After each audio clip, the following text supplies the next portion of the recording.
Dobleng bigat ng trapiko ramdam na raw sa mga pangunahing kalsada sa Mangaldan, Pangasinan ngayong bakasyon. Silipin sa ulat ni Joan Punsoy. Ramdam ang dobleng pagbigat ng daloy ng trapiko sa ilang pangunahing kalsada sa Mangaldan, Pangasinan ngayong bakasyon. Ayon sa Public Order and Safety Office, dahil na rin daw ito sa dami ng pribadong sasakyan na dumadaan sa bayan patungo sa mga kalapit na tourist destination sa karatig bayan at probinsya.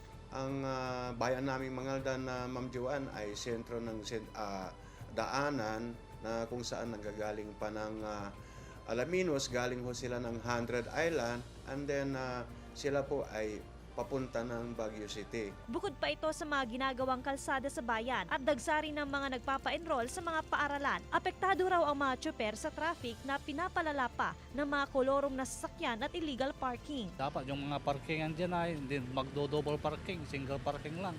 Ayon sa Poso, nagdagdag na sila ng traffic enforcer na magmamando sa lagay ng trapiko sa bayan. Paghahanda na rin daw ito para sa nalalapit na pasukan. Kasama si Daryl Peralta, Joan Punsoy, One North, Central Luzon.